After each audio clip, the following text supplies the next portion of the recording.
Joining me now, Scott Tranter, Director of Data Science with our partners at Decision Desk HQ. Thanks so much for being here. Appreciate it. All right, so first of all, big picture, is Kennedy right to say that in a two-way race, the polls suggest now that he would do better than Biden?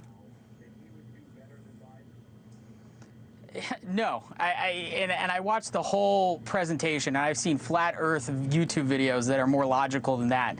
It is just not how our democratic system works. It's not how polling works. It's a complete farce. And let me point out one big data point. For him to actually do that, he's got to get on the ballot. So by mid-October, if he's not on the ballot on all these states, if Joe Biden gets out, it doesn't matter that Joe Biden gets out. RFK doesn't get to be on the ballot because Joe Biden drops out. Let me play. This is from Jonathan Hiller from the RFK campaign. This is a video. Let's listen. Biden cannot beat Trump in a head-to-head race, and it is not close. Biden cannot beat Trump in a three-way race, and it's still not very close. Bobby wins in a landslide against Biden head-to-head, and Bobby beats Trump head-to-head. So wait, who is actually the spoiler here? So Scott, you're saying that's not true? Yeah, and again, that sounds like a bad astrology reading. There was no data. He's a director of content. And again, the basis here is you have to be on the ballot to be a spoiler. Now, RFK has managed to get on the ballot in Michigan and Utah. I think he's probably going to get on the ballot in more states. But before any of those numbers matter, he has to be on the ballot so that he can be a spoiler. That's the definition. You have to be able to contest the race. Let me move on to a related topic, which is just Biden. I saw something at the University of Alabama which seemed to me to be really terrible news for the Biden team.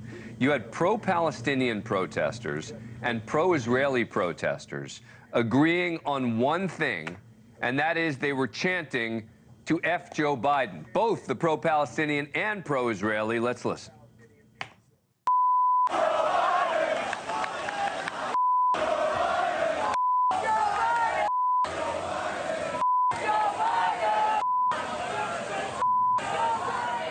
How does he overcome that, right? The idea that the pro-Israel folks, a lot of them think he hasn't done enough. The pro-Palestinian folks think he's done way too much in defense of Israel. And look, that is some direct evidence on why Joe Biden's approval rating is in the low 40s, high 30s, depending on what average you look at. And it will be a problem for him this fall, right? So let's take RFK. Let's take the one data point we can. He is on the ballot in Michigan. He is polling anywhere from 2 to 3% there. If Michigan is 1 or 2 points close, which is it looks like it will be, RFK could certainly play the spoiler in that one state, and that one state might be the electoral tipping point. If he gets on more states, that could be the electoral tipping point there too, because both sides don't like Joe Biden, and so maybe some of Joe Biden's supporters will protest vote for RFK if they can. Well, that's what I was going to ask you. That's the final question. In the end, right now, who does RFK Jr. hurt more, Trump or Biden?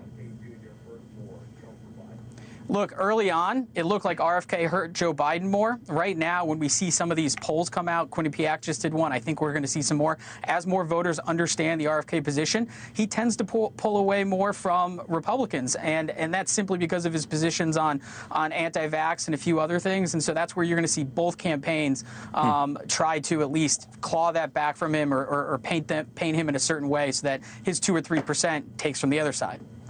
Scott Tranter, thanks a lot for taking the time. Appreciate it. Thank you for watching. Go to newsnationnow.com to find NewsNation on your cable provider. And don't forget to click the red subscribe button below to get more of NewsNation's fact-driven, unbiased coverage.